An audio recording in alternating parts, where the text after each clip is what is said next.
Good morning, everyone. Today we will be starting a new topic, that is statically determinate and indeterminate structures. So, what are statically determinate and indeterminate structures? So, first of all, we come to statical determinate structures. In earlier classes, I have told you how to calculate the structure stability, and that is divided into two parts, that is internal stability and external stability. Now today we will be studying about the how to calculate the structures statically determinate or either the structure is indeterminate. So what are the conditions for that? We will going through that. First of all, statically determinate structure. The structure is said to be determinate if conditions of static equilibrium. कौन सी होती हैं ये static equilibrium condition? That are, I have told you about, that are summation fx equal to 0, summation fy equal to 0, and moment about z point is equal to 0. Summation of moment. ठीक है, तो structure is said to be determinate if the condition of static equilibrium are sufficient to analyze the structure. तो जब ये equation sufficient होंगी किसी structure को analyse करने के लिए, that means the structure is statically determinate structure. In determinate structures bending moment, shear force are independent of properties of material and cross sectional area. So जो डिटर्मिनेट स्ट्रक्चर्स होते हैं उनमें बेंडिंग मोमेंट और shear force क्या होते हैं, आप independent होते हैं. मटेरियल की प्रॉपर्टी उनको कोई मतलब नहीं होता, और या तो उनके क्रॉस सेक्शन से. So either bending moment and shear force are independent of the properties of material. And second point says no stresses are induced due to temperature changes. In determinate structure we assume that the no stresses are induced due to temperature changes. No stresses are induced due to lack of fit and support settlement. Lack of fit and support settlement. So what is lack of fit? So lack of fit says that either in case of trusses, suppose this is a truss, this is a truss,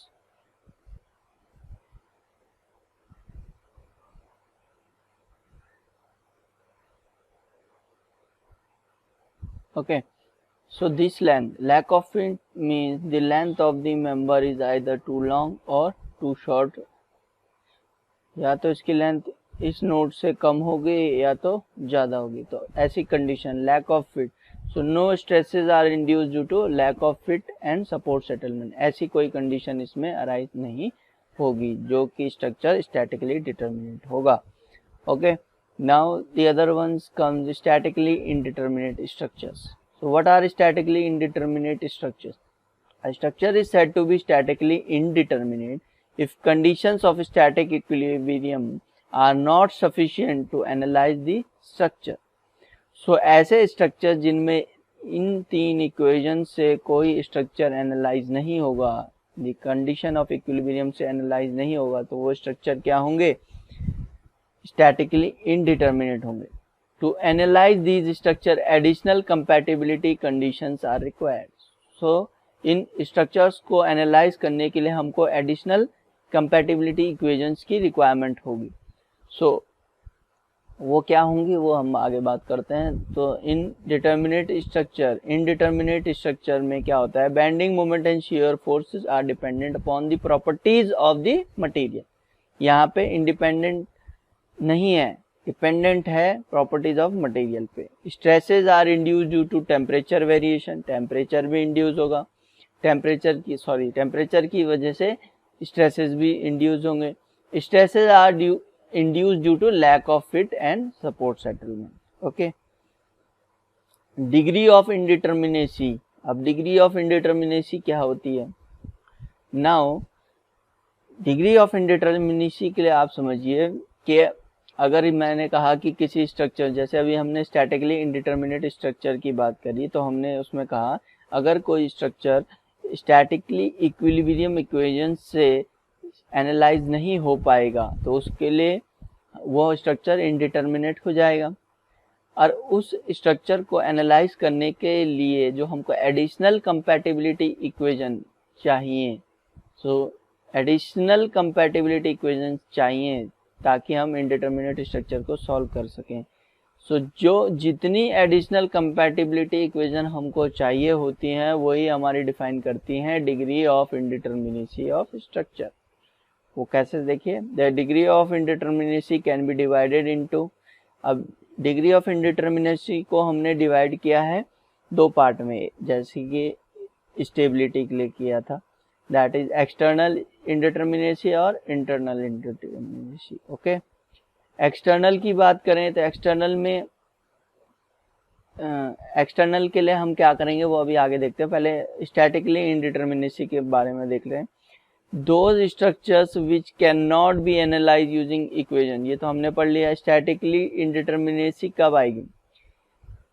जो कि structure can not be analyse, जो structure equilibrium equation से solve नहीं हो पाएंगे, that are called indeterminate structure और hyper static structure, एक और नाम इनको बोल सकते हैं, that are hyper static. So इन्हें इन स्ट्रक्चर को एनालाइज करने के लिए एक एक्स्ट्रा इक्वेशंस की रिक्वायरमेंट होती है, उसको बोलते हैं कंपैटिबिलिटी इक्वेशन। सो वो कंपैटिबिलिटी इक्वेशन के ही वो जो एडिशनल जितनी हमारे को इक्वेशन की रिक्वायरमेंट होगी, that shows the how much degree of indeterminacy is there. So पहले हमने कहा दो पार्ट्स में डिवाइडेड है, that is external and internal. अब एक्सटर्नल में क्या होता है? एक्सटर्नल में हम चेक करते हैं कि हमारे सपोर्ट रिएक्शंस, सपोर्ट्स एक्सटर्नली किस पे डिपेंडेंट है? सपोर्ट से। तो external static indeterminacy is denoted by DSE। So DSE, okay, it is related to support system of the structure. External static indeterminacy is equal to number of independent external reactions in excess to available equilibrium condition for static equilibrium.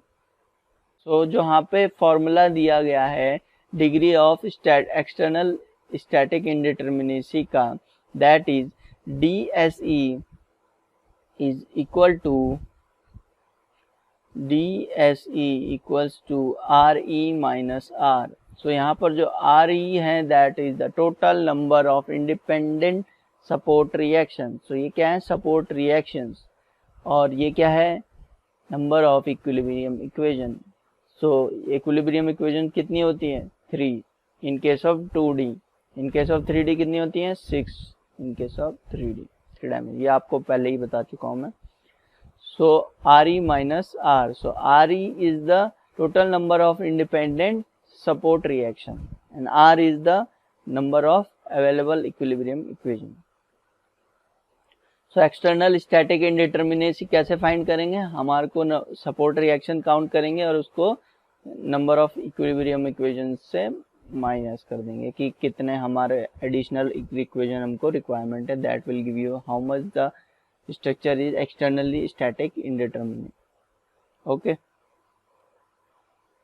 So the definition must be clear that external static indeterminacy is equal to number of independent external reaction in excess, कितने ज़्यादा हैं, available equilibrium condition.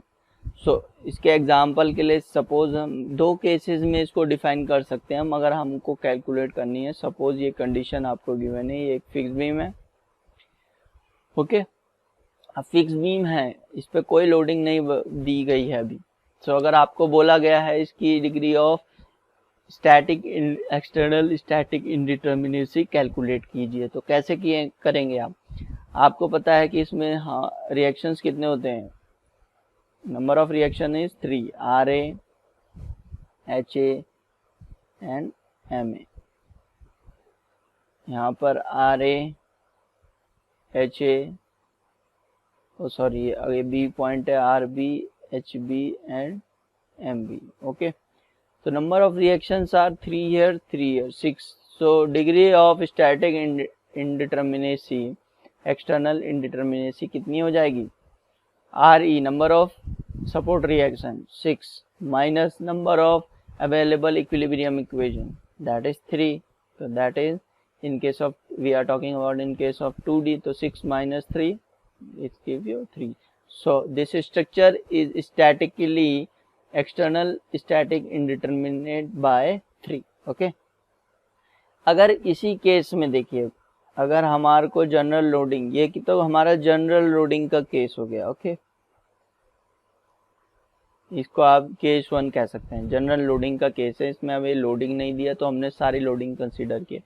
अगर आपका ये case given हो कि इसमें यहाँ पर अभी आपको कहा जाए वर्टिकल लोड दिया गया, तो अब आपको बोला गया है कि इसकी स्टैटिकल इंडिटरमिनेसी फाइंड कीजिए एक्सटर्नली. तो कैसे फाइंड करेंगे? अब एक्सटर्नल के केस में देखिए हम वर्टिकल लोडिंग की बात कर रहे हैं. अगर वर्टिकल की बात कर रहे हैं तो मतलब हॉरिजॉन्टल तो इसमें आ नहीं रहा है, तो हॉरिजॉन्टल वाले को हम क्या कर देंगे? नेग्लेक्ट कर देंगे. यहाँ पर भी हॉरिजॉन्टल वाले को नेग्लेक्ट कर दे. तो एक वर्टिकल और एक मोमेंट, एक वर्टिकल और एक मोमेंट. तो number of support reaction will be 2 and 2 4 minus number of equilibrium equations are how many?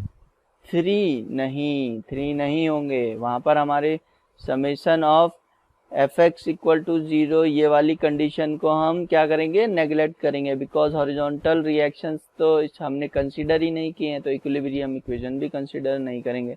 Then 4 minus vertical और एक मोमेंट की इक्वेशन को कंसीडर करना पड़ेगा. सो इक्विलिब्रियम इक्वेशन कितनी रहेंगी? 2. सो 4 minus 2 that is will give you 2.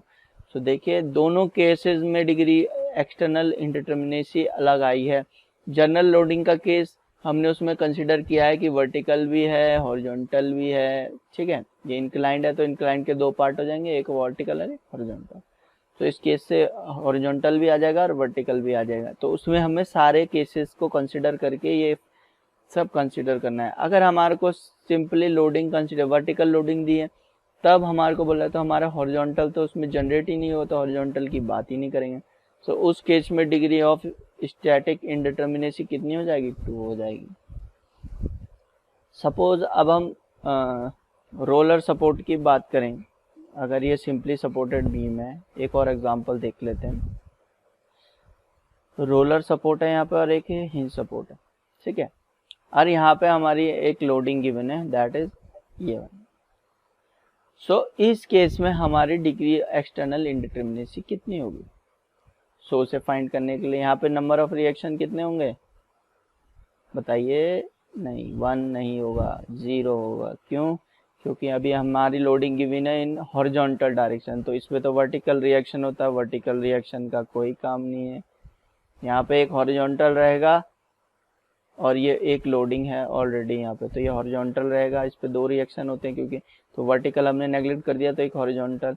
ये तो लोडिंग गिवन है ना, तो एक हॉरिजॉन्टल रिएक्शन जनरेट होगा यहाँ पे. तो एक हॉरिजॉन्टल हो गया और एक हमारे इक्विलिब्रियम इक्वेशन कौन कौन सी होती हैं? समेशन fx इक्वल टू 0 और समेशन fy इक्वल टू 0 और summation moment at z equal to 0. So इस केस में कहीं पे मोमेंट भी नहीं है और हॉरिजॉन्टल रिएक्शन है, वर्टिकल नहीं है. तो वर्टिकल और मोमेंट हमने नेग्लेक्ट कर दी, तो DSE will be 1. Number of reaction कितने हैं? 1 अवेलेबल है, minus the number of equilibrium equation available, that is only 1. So 1 minus 1 is equal to 0. That means it is statically determinate. Okay, so इस तरह से आप find कर सकते हैं कि कौन सा स्ट्रक्चर आपका स्टैटिकली इंडिटरमिनेट. सो आपको 2 केसेस क्लियर हो गए, that is in case of general loading and in case of any vertical loading और हॉरिजॉन्टल लोडिंग अगर गिवन है तो आप कैसे कैलकुलेट करेंगे. ओके, सो देन अब एक्सटर्नली जब हम फाइंड कर लेंगे तो अब हमारी बात आती है internal static indeterminacy. So internal की बात करें तो उसको हम डिनोट करते हैं DSI, that is degree of internal static indeterminacy.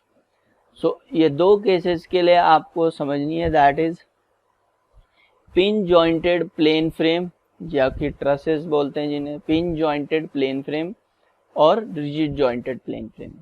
Okay, rigid jointed space frame की बात कर रहे हैं, ये 3D. Okay, rigid frames.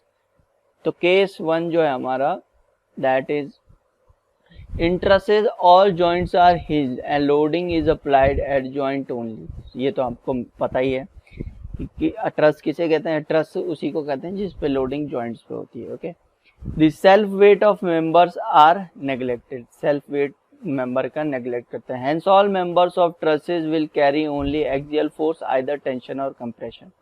ये भी आपको पता है कि ट्रसेस के मेंबर्स में या तो टेंशन होता है और या तो कंप्रेशन होता है। If there are m number of members, तो मैंने ये आपको ये जो चीज़ यहाँ पे लिखी गई है वो ये मैं आपको ऑलरेडी प्रीवियस लेक्चर्स में बता चुका हूँ कि हमने कहा था minimum number of members required कितने होंगे। Minimum number of members required are 2j - 3। So ये हमने कैसे सीखा था कि minimum number of member required are 2j - 3। So in case of truss, so initially क्या था, 3 मेंबर्स के लिए 3 जॉइंट्स चाहिए। इनिशियली 3 मेंबर्स के लिए 3 जॉइंट्स चाहिए। फर्दर एक जॉइंट बढ़ाने के लिए 2 मेंबर्स चाहिए। So twice the members are required for single joint. So minimum number of members required हमने कहा था ट्वाइस द जॉइंट मेंबर चाहिए, ट्वाइस द जॉइंट। फर्दर एक जॉइंट बढ़ाने के लिए 2 मेंबर बढ़ाने पड़ रहे हैं। देखिए, सो हमने क्या किया, twice the joint minus initial 3 initial minus कर दिया, that will give you the minimum number of members required. अब यहाँ पे हम स्टैटिकल इनडिटर्मिनेसी की बात कर रहे हैं, तो यहाँ पर मेंबर्स से क्या रिलेशन है। यहाँ पर if there are m members in truss then there will be m internal member forces. कैसे, अगर जितने मेंबर होंगे हर मेंबर पे कुछ क्या होगी, एक्सियल फोर्स होगी, दैट इज आइदर कंप्रेशन और टेंशन। जितने भी मेंबर में फोर्सेस होगी दैट इज इक्वल टू, अब एक मेंबर है इस पे या तो टेंशन होगा या तो कंप्रेशन होगा, तो हमारे पे इंटरनल फोर्सेस कितनी होंगी, जितने मेंबर्स होंगे। So members is equal to number of internal forces. Okay, so ये समझ में आ गया। At each point in truss there are 2 equilibrium conditions. हर पॉइंट पे 2 इक्विलिब्रियम इक्वेशन होंगी क्योंकि मोमेंट तो 0 होता है। Summation fx 0, summation fy 0। Let there are j number of joint, hence total equilibrium condition available at joint will be 2j। अब हर point पे हमने क्या कहा, 2 इक्विलिब्रियम कंडीशन होगी। सो तो इक्विलिब्रियम कंडीशन क्या होगी, twice the joint. Out of 2j equilibrium condition 3 equations are used to determine external support reaction. Hence, available equation to determine the internal reaction will be 2j - 3।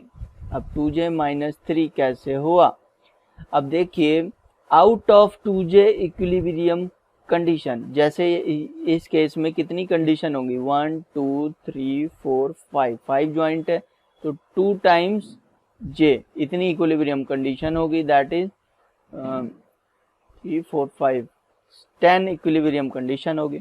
Out of these इतनी equilibrium equation में से 3 equation क्या होती हैं, are used to determine external support reaction. इनमें से 3 को हमें एक्सटर्नल जो रिएक्शंस होते हैं उनको डिटरमाइन करने के लिए यूज हो जाती हैं, जैसे कि समेशन fx, समेशन fy और मोमेंट की हम बात करते हैं। एक्सटर्नली तो हमारी 3 इक्वेशन है, तो हमें एक्सटर्नल इक्विलिब्रियम इक्वेशन के लिए 3 को कंसीडर करना ही करना है। तो आउट ऑफ दीज 3 इक्वेशन हमारी एक्सटर्नल सपोर्ट रिएक्शन को कंसीडर डिटरमाइन करने में निकल जाती हैं। सो नेट कितनी रह जाएंगी, 2j - 3 that is 7। Okay, in case of this 7 हो जाएंगी। सो ये आपको क्लियर हो गया कि हमारा मेंबर के बराबर तो हमारा इंटरनल फोर्सेस जनरेट होगा और इक्विलिब्रियम कंडीशन कितनी हो जाएंगी, ट्वाइस द जॉइंट, और उनमें से 3 इक्वेशन हमारी एक्सटर्नल सपोर्ट्स को डिटरमाइन करने में निकल जाती हैं, that will give you the support how many equilibrium condition are available. So degree of static total number of internal reaction minus available equation, ये तो फॉर्मूला आपको अभी बताया था मैंने। सो इसमें कैसे फाइंड करेंगे? So D S is given as M is the number of reactions. तो यहाँ पर डिग्री ऑफ स्टैटिक इंडिटरमिनेसी अगर फाइंड करनी है ट्रसेज में, that will give you D S क्या है? Total number of internal reaction. कितने रिएक्शन है? कितने रिएक्शन होंगे? मेंबर के बराबर, माइनस अवेलेबल इक्विलिब्रियम इक्वेशन कितनी है? एम माइनस एम, सॉरी यहाँ पे हो गया एम हो गया, ये हो गया 2j माइनस 3, इतनी अवेलेबल है हमारे पास equation. So m minus 2j minus 3, ये फॉर्मूला हो गया। सो ds की वैल्यू अगर इक्वल टू 0 हो तो truss is internally determinate. Such trusses are called perfect trusses. अगर ग्रेटर देन 0 हुई it will be internally indeterminate and overstay. अगर लेस हुई तो इंटरनली डेफिशिएंट, ज्योमेट्रिकली अनस्टेबल हो जाएगा। ठीक है। सेकंड केस है 3D के केस में नंबर ऑफ इक्विलिब्रियम इक्वेशन कितनी हो जाएंगी? Equilibrium equations will be, in case of 3D the equilibrium equation will be 3j minus 6, क्योंकि एक पॉइंट पर कितनी जनरेट होंगी? 3 जनरेट होंगी, 3 इक्वेशंस। तो ये तो 3D का केस हो गया। रिजिड फ्रेम्स की बात करें, इन case of rigid frame internal indeterminacy will not exist if it forms an open configuration. Open configuration, suppose ये ट्रस है ऐसे करके, तो देखिए ऐसा कोई ओपन कॉन्फ़िगरेशन के केस में internal indeterminacy of rigid frame is not consider. ये क्या ओपन फ्रेम हो गया। अगर बीम की बात करें, बीम के केस में भी कोई क्लोज लूप नहीं बन रहा है तो ये भी ओपन फ्रेम हो गया। सो इसमें भी क्या हो गया? डिग्री ऑफ इंटरनल इंडिटर्मिनेसी नहीं लगेगी। Like a tree, to check internal indeterminacy following thumb rule may be applied. पहली है, if structure is internally determinate then it is impossible to make a cut anywhere in the structure. अगर structure internally determinate है then it is impossible to make a cut anywhere in a structure without splitting the structure into 2 different free body diagram. Free body diagram में जब तक उसको spread नहीं करोगे तब तक उसमें कहीं पे भी कट लगाना is not possible. In case of, ये आगे हम एग्जाम्पल में देखेंगे, समझेंगे इसको ढंग से। In case of internally determinate structure, it is impossible to return back at same point without retracing the path. Internally determinate structure में impossible हो जाएगा to return back, एक ही पॉइंट पे वापस आना without retracing the path, एक ही path पे वापस आना। रीट्रेस, अगर आपको यहाँ पे इस पॉइंट से इस पॉइंट पे आना है तो ये पाथ आपको मालूम होना चाहिए। Okay, it means internally determinate structure do not have any cyclic loop. ठीक है, इसका मतलब क्या होगा कि इंटरनली डिटर्मिनेट स्ट्रक्चर में कोई साइक्लिक लूप नहीं होगा। ओके, इन 2 डायमेंशनल के केस में तो फॉर 2D फ्रेम हम यहाँ पे कैसे कैलकुलेट करते हैं? Each members have 3 internal forces. कौन कौन सी फोर्सेस होगी? RX, RY और MZ, मोमेंट हो गया। And 3D rigid frame each member have 6 internal forces. Internal forces कितनी होगी? 3 हो गई। That is RX, RY, RZ, MX, MY and MZ।